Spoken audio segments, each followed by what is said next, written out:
उत्तराखंड के एक प्राइवेट अस्पताल में एक नर्स काम कर रही होती है।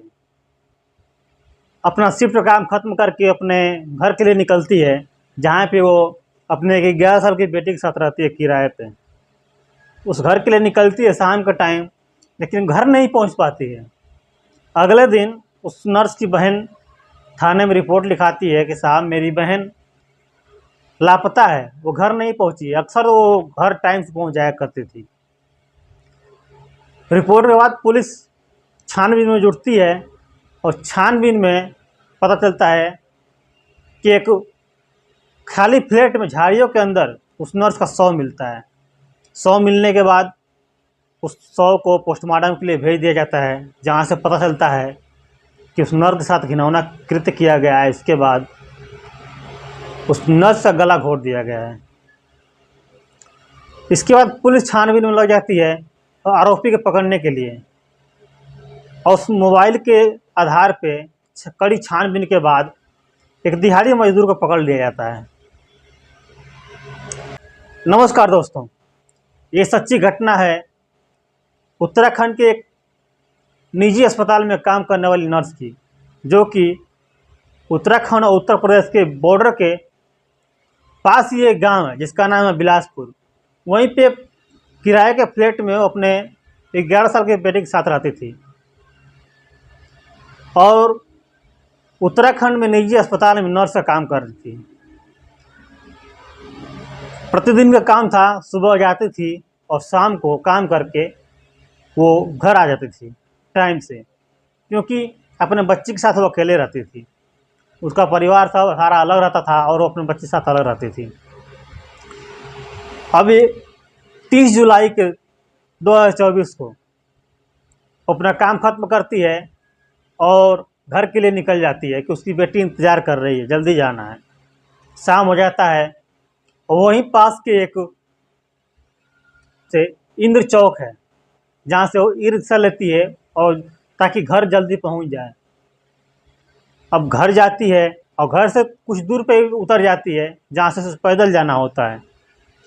अब उतर के पैदल जा रही होती है, तभी उस नर्स के पीछे एक शराबी आदमी लग जाता है और पीछे पीछे कुछ दूर जाता है। लेकिन जब वो नर्स अपने अपार्टमेंट में घुसने ही वाली होती है, कुछ दूर होती है, अंधेरा हो चुका होता है और वो शराबी आदमी नर्स के ऊपर हमला बोल देता है। अब उससे बचने के लिए वो नर्स काफ़ी संघर्ष करती है, लेकिन हार जाती है और अंत में वो शराबी उस नर्स को घसीट कर झाड़ियों के अंदर लग चला जाता है। जहाँ पे खाली फ्लैट होता है, वहाँ पर झाड़ियाँ हो चुकी होती है, उसी में ले चला जाता है और वहाँ पर जाके उस नर्स के साथ घिनौना कृत्य करता है। इसके बाद उस नर्स के ही दुपट्टे से उस नर्स का गला घोट देता है। इसके बाद उस नर्स के मोबाइल, गहने और पर्स से 3000 रुपये लेकर फरार हो जाता है। अगले दिन जब वो नर्स अपने घर नहीं पहुंचती है, तो उसकी बच्ची परेशान होकर अपने मौसी के पास चली जाती है, और उसकी मौसी यानी कि नर्स की बहन, और वो पता लगाती है अस्पताल में जाकर। वहाँ पता चलता है कि वो कल शाम को निकल चुकी थी, लेकिन जब घर नहीं पहुँची तो उसकी गुमशुदगी की रिपोर्ट थाना में जाकर करवाती है उस नर्स की बहन। इसके बाद पुलिस छानबीन में लग जाती है और हर जगह का सीसीटीवी कैमरे को खंगाला जाता है। एक जगह पता चलता है कि वो एक ई रिक्शा में बैठ रही है। ई रिक्शा में बैठने के बाद बैठती है, लेकिन वो घर नहीं पहुंचती है। अब उस बीच में जितनी भी जगह पड़ी होती है झाड़ियाँ, उन जगह सब सारी जगह खोजा जाता है और 8 से 9 दिन के बाद 8 अगस्त को उस लड़की का, उस नर्स का शव मिलता है एक खाली पड़े फ्लैट में झाड़ियों के अंदर। इसके बाद उस नर्स के शव को पोस्टमार्टम के लिए भेज दिया जाता है, जहाँ से पता चलता है कि उस नर्स के साथ घिनौना कृत्य किया गया है। उसके बाद उसका गला घोट के मार दिया गया है।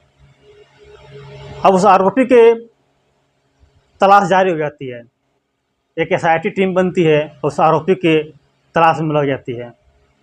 और उससे पहले उस नर्स के मोबाइल का कॉल डिटेल निकाला जाता है, तो उसमें कोई भी संदिग्ध नंबर नहीं मिलता। इसके बाद उस नर्स का मोबाइल का लोकेशन निकाला जाता है, जो कि उस वक्त राजस्थान में दिखा रहा होता है। अब पुलिस उस लोकेशन के आधार पर वहाँ पहुँचती है और एक व्यक्ति को गिरफ्तार करती है, जिसका नाम था धर्मेंद्र, जो कि बरेली का रहने वाला था और दिहाड़ी मजदूरी करता था। इसके बाद उसको पकड़ कर लाया जाता है और उससे पूछताछ होती है। तो पहले तो इधर उधर की आनाकानी करता है, लेकिन जब उससे कड़ी पूछताछ होती है तब जाकर सारी बातें बताने को राजी हो जाता है। बताता है कि वो नर्स उसके सामने जब आई तो उसके मन में कामुकता जाग गया। वो नशे में तो होता ही है और उस नर्स के पीछे पीछे चलने लगता है और नर्स पे हमला बोल देता है और उसको घसीट कर उस जगह पर ले जाता है, झाड़ियों के अंदर, जहाँ उसके साथ घिनौना कृत्य करता है और उस नर्स के दुपट्टे से उस नर्स का गला घोट देता है, जिससे वो तड़प कर वहीं पे दम तोड़ देती है। इसके बाद उसका सारा सामान लेकर वहाँ से फरार हो जाता है। 8 अगस्त को उस नर्स का शव मिला था और 14 अगस्त को इस धर्मेंद्र नाम के आरोपी को राजस्थान से गिरफ्तार किया जाता है। दोस्तों, ऐसे आरोपियों को, ऐसे अपराधियों को कड़ी से कड़ी सज़ा देनी चाहिए। खैर दोस्तों, आपको ये कहानी अच्छी लगी हो तो इस वीडियो को लाइक करके इस चैनल को सब्सक्राइब कर लीजिए और बेल आइकन बटन दबा लीजिए।